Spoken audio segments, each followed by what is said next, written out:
मैं हूं आपके साथ नेहा दुबे। एपीएन के लोकप्रिय कानूनी प्रोग्राम लीगल हेल्पलाइन में आप सभी का बहुत स्वागत है। इसमें हमारे कानूनी विशेषज्ञ रोजमर्रा की जिंदगी की समस्याओं से जुड़े कानूनी मसलों पर आपकी शंकाओं का समाधान करते हैं। आप भी इस खास प्रोग्राम के माध्यम से जुड़ सकते हैं, फोन करके कानूनी राय ले सकते हैं। आज हम आपको चेक बाउंस मामले में आपके अधिकार के बारे में जानकारी देंगे। चेक बाउंस होने पर आप क्या कार्रवाई कर सकते हैं और इसके बारे में हम आपको आज बताएंगे कि चेक का इस्तेमाल कई तरह के लेन देन जैसे कर्ज अदायगी, वेतन का भुगतान, फी आदि भरने के लिए किया जाता है। चेक की प्रक्रिया बैंकों की तरफ से पूरी की जाती है और रोजाना निपटारा किया जाता है। अगर आपको किसी ने चेक दिया है और आप उसको कैश कराने के लिए बैंक में जमा करते हैं तो ये बेहद जरूरी हो जाता है कि चेक जारी करने वाले के खाते में कम से कम उतने पैसे हो जितने का चेक उसने जारी किया है। अगर उसके खाते में उतने पैसे नहीं होते हैं तो बैंक चेक को आपको बता दे कि डिसऑनर कर देते हैं और ऐसे में बताया भी जाता है कि इसी को चेक बाउंस कहा जाता है। और बताया भी जाता है कि जब चेक बाउंस होता है तो बैंक की ओर से एक स्लिप भी दी जाती है। इस स्लिप में चेक बाउंस होने का कारण लिखा होता है। चेक बाउंस का केस नेगोशिएबल इंस्ट्रूमेंट एक्ट 1881 की धारा 138 के अंतर्गत आता है। चेक बाउंस होने की सूचना देनदार को होना अनिवार्य है और देनदार को अगर भुगतान 1 महीने के अंदर नहीं मिलता तो ऐसे हालात में देनदार को लीगल नोटिस भेजा जाता है। नोटिस मिलने के बाद अगर नोटिस मिलने के दिन से 15 दिनों तक अदायगी नहीं करता है तो ये कानून के तहत दंडनीय अपराध है। तो ये तो थी बुनियादी जानकारी। विस्तार से हमारे आज के कानूनी विशेषज्ञ अधिवक्ता कमल मोहन गुप्ता जी आपको जानकारी देंगे। कमल जी, बहुत स्वागत है आपका। नमस्कार। जी हाँ, तो कमल जी आपको चेक बाउंस से जुड़े हुए तमाम कानूनी पहलुओं को समझाएंगे, बताएंगे और अगर आपका भी कोई सवाल है चेक बाउंस के साथ जुड़ा हुआ तो आप हमें फोन कर सकते हैं, कानूनी राय ले सकते हैं। फोन लाइंस खुल चुकी है। नंबर एक बार फिर से आपको बता देते हैं। दरअसल नंबर है 01206127 दूसरा नंबर हमारा है 01206127 इन दोनों ही नंबर्स पर कॉल कर सकते हैं। विषय आपके सामने टीवी स्क्रीन पर लिखा हुआ है।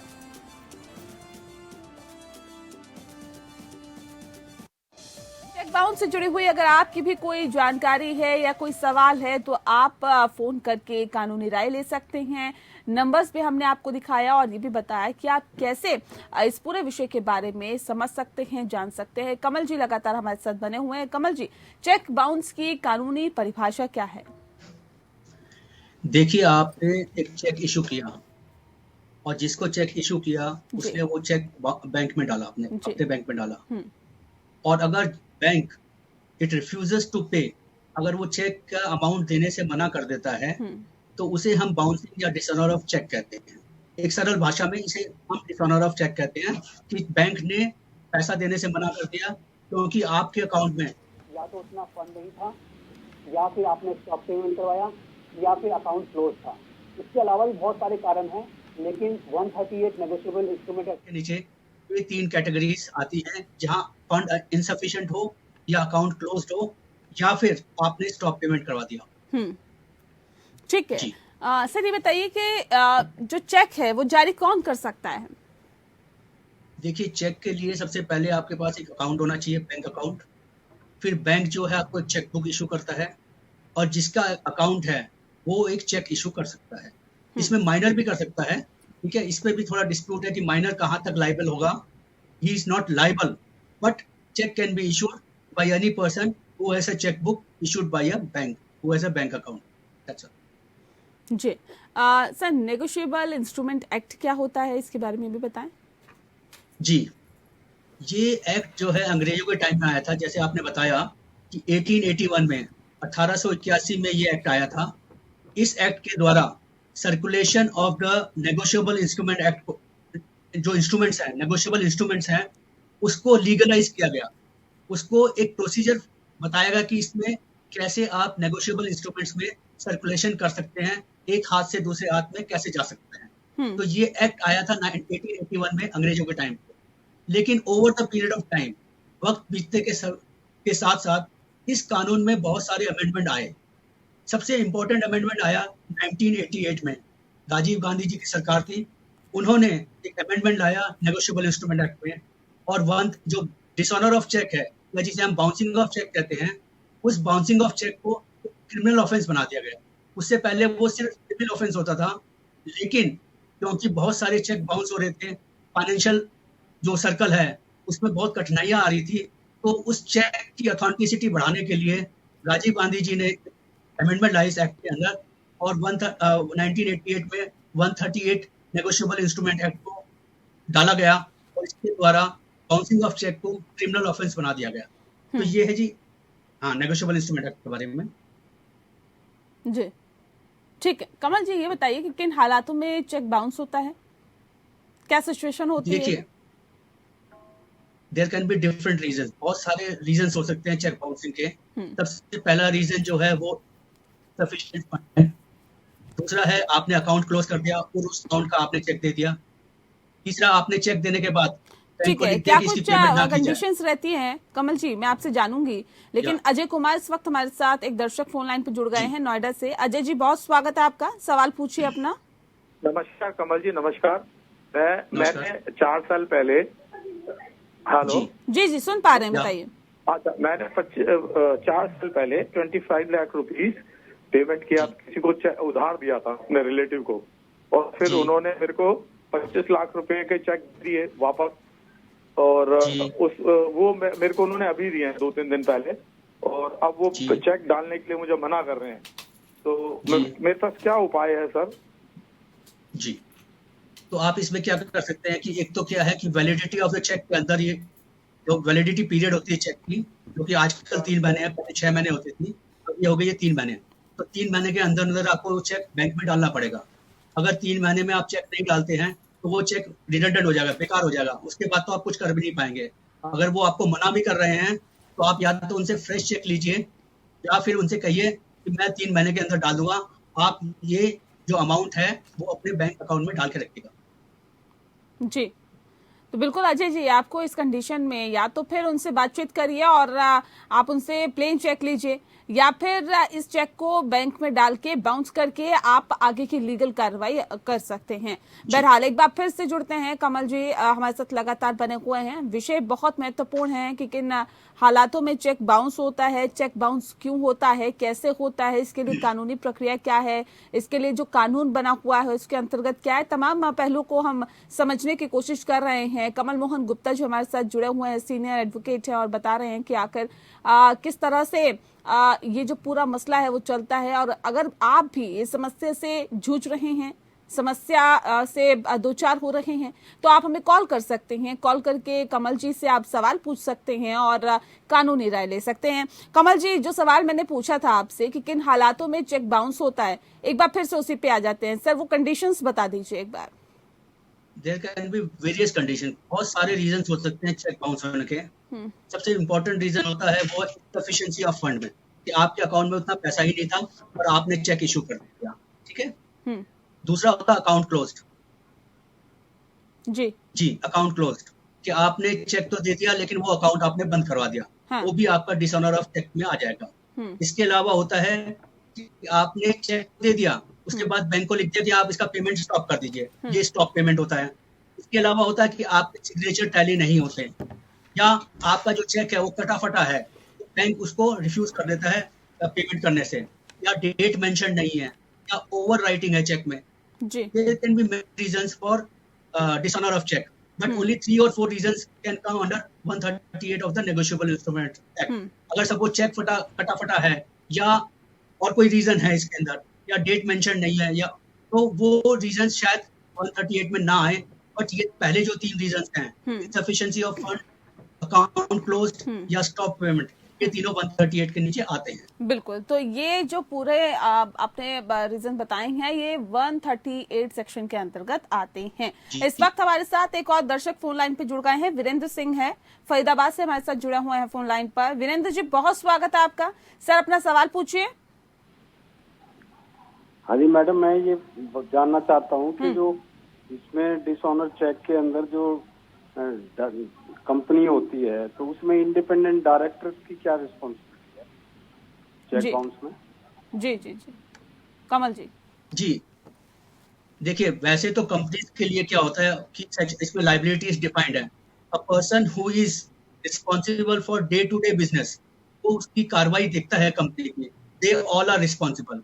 बट इंडिपेंडेंट डायरेक्टर हो गए या नॉमिनेटेड डायरेक्टर्स हो गए, उनकी लाइबिलिटी इसमें नहीं बनती, 138 के नीचे नहीं बनती। जी ठीक है, उम्मीद करते हैं वीरेंद्र जी आपको अपने सवाल का जवाब मिल गया होगा। इस वक्त हमारे साथ एक और दर्शक फोन लाइन पे जुड़ गए हैं। प्रवीण जी हैं, दिल्ली से फोन लाइन पर हैं हमारे साथ। प्रवीण जी बहुत स्वागत है आपका, सवाल पूछिए अपना। हाँ मैडम, ये सवाल ये था, जैसे पोस्ट डेटेड चेक लिए हो और पोस्ट डेटेड चेक के अंदर जैसे डेट न डलवाए हो, साइन और अमाउंट भरी हुई हो, तो उसको भी प्रेजेंट कर सके, बाउंस करा के केस कर सकते हैं? जी कमल जी। जी देखिए, एडवांस चेक्स जो होते हैं ये दो कैटेगरी बन जाती है यहाँ पर। एक एडवांस चेक जब आपने लिया या श्योरिटी चेक जब आपने लिए, उस दिन कोई लाइबिलिटी थी या नहीं। अगर उस दिन लाइबिलिटी नहीं थी और वो चेक आपको मिला तो उसका 138 में नीचे नहीं आता। लेकिन अगर वहां लाइबिलिटी थी, सपोज आपने एक बैंक से लोन लिया, ठीक है, आपको 12 EMI में उसका लोन चुकाना था, तो आपने 12 एडवांस चेक दे दिया। वहां पर जिस दिन आपने चेक दिया उस दिन एक लाइबिलिटी थी, तो वो 138 आ जाएगा। लेकिन अगर लाइबिलिटी नहीं थी, आपने ऐसा सिक्योरिटी चेक रखवाए थे या एडवांस चेक लिए थे, वो 138 में नहीं आएंगे। जी तो उम्मीद करते हैं प्रवीण जी आपको अपने सवाल का जवाब मिल गया होगा और आपको पता चल गया होगा कि आपका जो चेक है वो आपको कब डालना है, कैसे डालना है, डालना भी है या नहीं डालना है। इस वक्त हमारे साथ एक और दर्शक फोन लाइन पे जुड़ गए हैं। अनु जी हमारे साथ हैं नोएडा से। अनु जी बहुत स्वागत है आपका, पूछिए अपना सवाल। मैं ये पूछना चाहती हूँ कि मैंने किसी ने मुझे 5 लाख का चेक दिया था जी, और जब वो मैंने बैंक में डाला तो वो बाउंस हो गया। तो जब मैंने उनसे इसके रिगार्डिंग बात करी तो उन्होंने कहा हम तो ये लिख के दे देंगे कि हमारा चेक तो खो गया था। तो अब मैं इसके लिए क्या, चोरी हो गया या खो गया, हम ऐसा लिख के दे देंगे, तो मैं इसके लिए क्या एक्शन ले सकती हूँ? जी कमल जी। जी वो कुछ भी लिख के दें, आपको अपना जो लीगल प्रोसीजर है वो फॉलो करना पड़ेगा, ठीक है। उनकी धमकियों से मत डरिए। आपका काम क्या है, आपने चेक डाला, वो चेक बाउंस हुआ। अब बाउंस होने के बाद 30 दिन के अंदर आपको एक लीगल नोटिस देना पड़ेगा, डिमांड नोटिस देना पड़ेगा। अब डिमांड नोटिस देने के बाद हमें 15 दिन रुकना पड़ता है from the date of receipt of the notice. अब 15 दिन में अगर वो पेमेंट नहीं करते तो फिर आप उसके बाद 30 दिन के अंदर केस डाल सकते हैं। आपको ये केस डालना चाहिए, वो चाहे कुछ भी बोले, चेक चोरी हुआ था, चेक गुम गया था, चेक आपने चोरी कर लिया, उससे कोई फर्क नहीं पड़ता। वो खुद डिसाइड करेगा कौन सच बोल रहा है कौन झूठ बोल रहा है। इसलिए आप बिल्कुल चिंता ना करें, आप अपना जो प्रोसीजर है उसको जरूर फॉलो कर लें। क्योंकि अगर आपने demand notice with in 30 days नहीं दिया या आपने केस नहीं डाला with in 30 days after expiry of 15 days, तो आपका केस 138 में नहीं आएगा। फिर आपको रिकवरी सूट डालना पड़ेगा, सिविल केस डालना पड़ेगा। बिल्कुल, ऐसे छोटी छोटी बारीकियां होती है वकील साहब जो जाहिर तौर पे आम लोगों को नहीं पता होती है, और यही वजह है कि इस खास कार्यक्रम को रखा गया है ताकि उन बारीकियों को लोग समझे और ये समझ सके कि उनके हित में क्या है, कौन सा स्टेप उठाए। कमल मोहन गुप्ता जी इस वक्त हमारे साथ जुड़े हुए हैं और इस वक्त हमारे साथ एक और दर्शक फोन लाइन पे जुड़ गए हैं। सर, लगता है चेक बहुत लोगों के बाउंस हुए हैं या चेक से रिलेटेड बहुत सारी दिक्कतें लोग झेल रहे हैं, क्योंकि ये कॉलर से हमें पता चल रहा है। इस वक्त हमारे साथ संतोष जी जुड़ गए हैं बिहार से। संतोष जी बहुत स्वागत है आपका, बताइए। नमस्ते मैम। जी नमस्कार। नमस्ते सर, बोले सर। सवाल पूछिए सर अपना। 10 जून को सर एक चेक हमको मिला था 1.5 लाख का सर, लेकिन उसमें अभी तक पैसा ही नहीं है खाता में। नहीं, आपने चेक दिया था या आपको चेक मिला है? संतोष जी आवाज मिल रही है आपको? संपर्क लगता है टूट गया है। चलिए, इन्होंने अपना सवाल भी पूरी तरह से नहीं पूछा है तो अब इसके बारे में जवाब देना भी मुझे लगता है उचित नहीं होगा। जतिन इस वक्त हमारे साथ एक और दर्शक दिल्ली से फोन लाइन पे जुड़ गए हैं। जतिन जी बहुत स्वागत है आपका, पूछिए अपना सवाल। हाँ मैडम, एक हमारा लोन एग्रीमेंट हुआ था जिसके एंगेज में चेक लिए थे। जतिन इस वक्त हमारे साथ एक और दर्शक। सर आपसे अनुरोध करेंगे आप टीवी सेट का वॉल्यूम थोड़ा सा कम कर लीजिए और फोन की आवाज सुनकर रिस्पॉन्ड करें ताकि बेहतर संवाद आपके साथ हो सके। अपना सवाल पूछिए जतिन जी। लोन एग्रीमेंट हुआ था जिसके अगेंस्ट में हमने चेक लिए थे, जिन पे उनके साइन वगैरह सब हुए हैं, और वो अब डालने से मना कर रहे हैं। तो वो क्या डाल के हम दोबारा से उसको रिप्रेजेंट कर सकते हैं और अगेंस्ट लॉ जा सकते हैं? In law. जी कमल जी।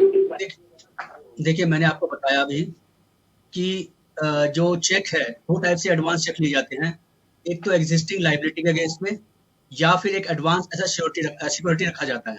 आपने क्योंकि लोन के अगेंस्ट में चेक लिए हैं तो उसका 138 में आ जाएगा। अगर आप वो चेक प्रेजेंट करते हैं और वो चेक वो डिसऑनर हो जाता है तो you can move the court under section 138, वो 138 में कवर होते हैं।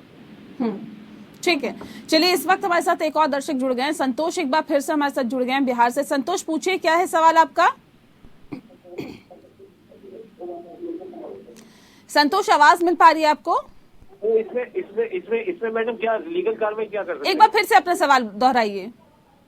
तो मैम इसके अंदर कि अपना लीगली हम किस तरीके से जा सकते हैं? सर आपका सवाल क्या है? आपने चेक दिया था या लिया था? आप पूरा बताइए, सवाल पूछिए अपना पूरा। लीगल वे में इसके लिए क्या पोजीशन ले सकते हैं कि अगर उसको 138 या मतलब कैसे उसको?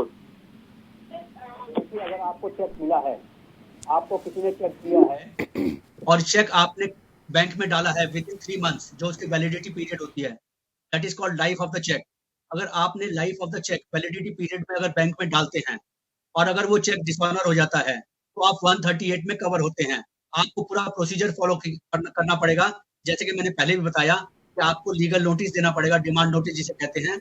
उसके बाद 15 दिन का इंतजार करना पड़ेगा और उसके बाद 1 महीने के अंदर आपको मजिस्ट्रेट के सामने केस डालना पड़ेगा। ये पूरा प्रोसीजर फॉलो करना पड़ेगा आपको। अगर आपका चेक जो आपको चेक मिला है अगर वो बाउंस होता है तो आपको ये प्रोसीजर फॉलो करना पड़ेगा। आपका केस जो है 138 के नीचे कवर हो जाएगा अगर आप प्रूव कर पाते हैं कि ये चेक मुझे एक लायबिलिटी के अगेंस्ट में मिला था। जी चलिए, उम्मीद करते हैं संतोष जी आपको अपने सवाल का जवाब मिल गया होगा।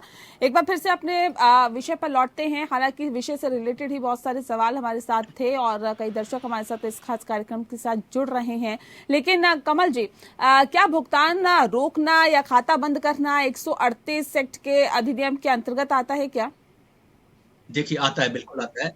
हुआ क्या है ना, जो हमारा जो लॉ बना, जो 138 बना, इनिशियली जो बना, उसमें जो वर्ड इस्तेमाल हुआ है वो इनसफिशिएंसी ऑफ फंड के लिए हुआ है, ठीक है।